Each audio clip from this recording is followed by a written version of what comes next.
This is LiveWell Talk on Project Search. I'm Dr. Dustin Arnold, Chief Medical Officer at Unity Point Health, St. Luke's Hospital.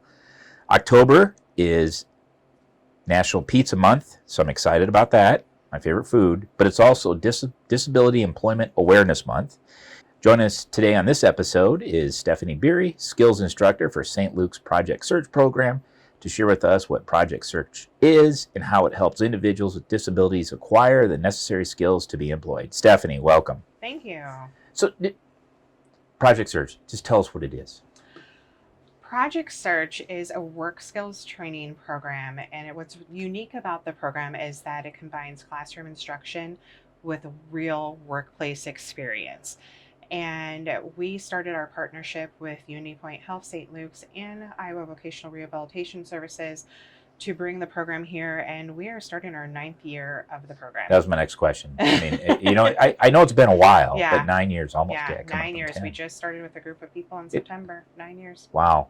It's Yes. been a good relationship, too. It has been. It's been wonderful. Yeah, I think our employees have really embraced it. They kind of just, the participants bring just a little bit extra They do. into the workplace that we really enjoy. How do you find people? I mean, what does the eligibility do this?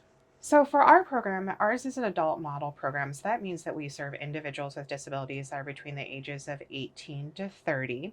They do have to have either a high school diploma or a GED, and they need to have a documented disability of some sort. So autism, brain injury, cerebral palsy, Down syndrome, a learning disability. They have to qualify for vocational rehabilitation services.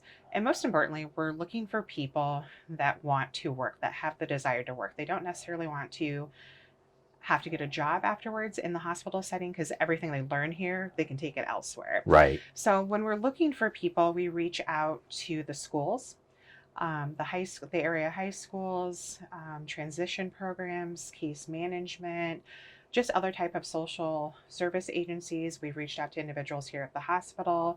We advertise everywhere and are constantly trying to recruit for the upcoming year. So we always have recruitment starting in February every year. We'll do an information night and start making applications available. I've had people call me to do tours. I'll do tours or go out to people to present. And so we've had a few people call me for transition fairs, and so we'll be attending that. So we just try to get the word out, and usually it's word of mouth too from people who have participated in the program, have also then referred to individuals too.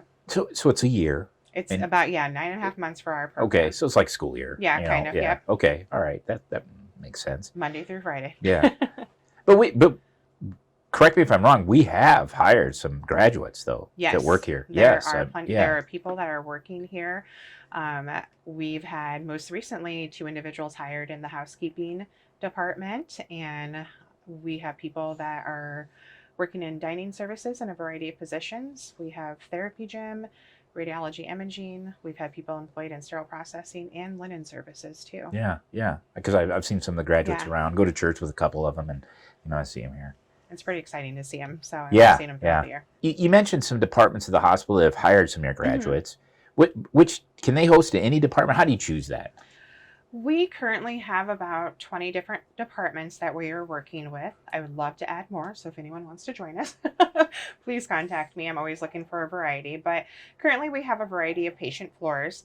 And so I have everything for women and children's building, and then I have, for example, 4 West or 5 Center. We have radiology imaging, linen services. We have some office settings, so human resources, the lab. We just have a variety of people that we are working with. And so what happens is during the planning phase, I just reach out to departments to ask, are you able to participate this year? If yes, do you want first, second, and third rotation or all? Every intern is going to do 3 internships. And so then I just work with the department managers to make sure that the task lists are what they need for an intern. So, and we work on the training process. Our job coaches are the ones that provide the training, and all of the managers do meet with our interns ahead of time to do an interview and introduce them to the department staff and show them around. Cool. Yeah. So you said there's classroom work. Mm-hmm. So I see guys in the hallway, and I always like to exchange greetings with them. But So you're doing the classroom work down the old Schwartz Center, Mm-hmm. and then how long is that? And then they break out to go to their. So for the first 3 weeks, there is orientation to the hospital. And so that you've probably seen that the interns are navigating the hospital and Yeah. learning how to get around. So we do that, any required hospital training, do a lot of team building activities with the interns because most of them come in not knowing each other. We also focus on the different internships that are available. And since we do have current interns or former interns that work here, it's been nice because they've been able to come down to the classroom. Yeah, that's awesome. And share their experiences of Project Search and what they're doing now. So we've taken those opportunities there. About week 4 of the program is when we start to put people into their internships. We have to do a staggered start. So we do 2 interns at a time. Okay. And then, so it takes about 3.5 weeks to 4 weeks to get everyone out. Once I have everyone out into the internships, then they will be in class from 8:30 to 9:20. We let them leave at 9:20 so they can start work at 9:30. They work from 9:30 until 2. They do get a 30-minute lunch break in between all of that, and then at 2 o'clock they're done with work and come back to the classroom until 2:30, and then they leave for the day. So Monday through Friday, that is our routine. And that's a skill you're teaching them as well, right? I mean, people that are cynical say that the public school system is just teaching how to show up for a job 5 days a week and go home, and it's being a little cynical. But there is something that's said developing the skill to setting your alarm, getting ready for the day, and developing a routine. Just mentally, it's healthy. I sometimes on social media you'll see clips of that Jordan Peterson, that psychologist from Canada, and he was talking about how, like, if you don't have a routine, it's just unhealthy for your brain. Your brain needs that, and so I can imagine there's benefit from that. What if you had to give a percentage, and you can just guess, what percentage of graduates get either employment here at St. Luke's, and what percentage go on to get employment in the community? We've got about 30% of our graduates have been employed here at St. Luke's, and about 80% out in the community. Okay. Wow. So, yeah, we have a pretty high rate of employment, which I'm really proud of. Some people may not get hired right away. It may take 2 or 3 months, and we've had people that get offered employment during their 3rd internship or directly right after graduation. So it's always exciting to hear when they get employed and what they're going to do. And it's just amazing to see them grow and what they're finally doing and keeping in touch. I love it. Yeah, it sounds kind of cliche, but you'll hear people say, well, having a job gives you dignity and a purpose, which you kind of like, well, it also gives me a paycheck, but it does. It gives you something to look forward to and something to care about. We just had a recent day in the life of someone that works in central processing. They love their job.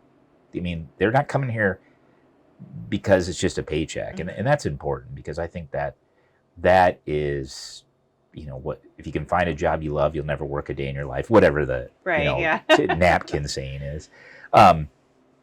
If listeners are thinking, hey, this friend of the family, this neighbor kid, he would be great for this. How do they get it? You mentioned earlier the recruiting process, but. So on the Arc of Essential Iowa's website, they can always go to the Arc's website and look under the support employment page, and Project Search is listed along with all my contact information.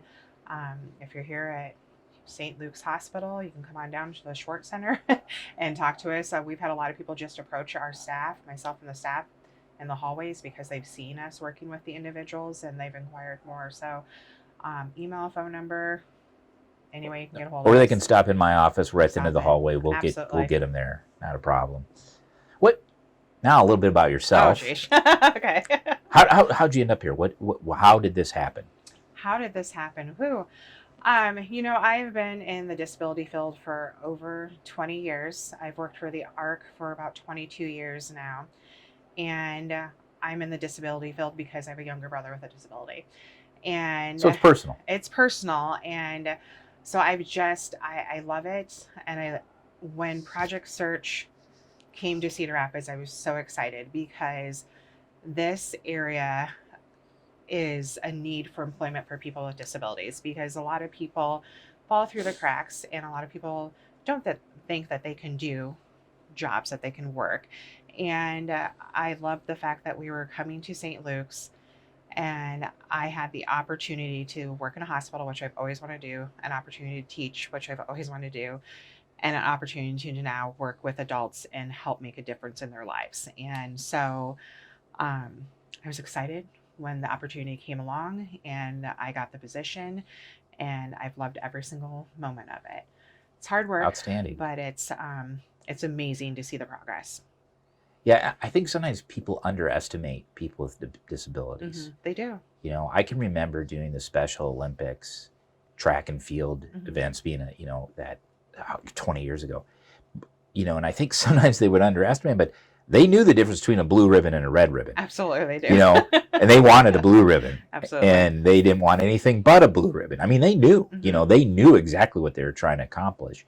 And I think that's just an attribute that sometimes we overlook these individuals, and unfortunately they get marginalized. And this Project Search is an opportunity to bring them back into the fold, if you will. It is. It's bringing them into a real workplace setting, and they're doing real jobs. They're doing parts of jobs, and it's meaningful. And I love, when the staff here have been really great, because they love our insurance, and they're always inclusive with them, right? Yes, absolutely. And make them part of the team.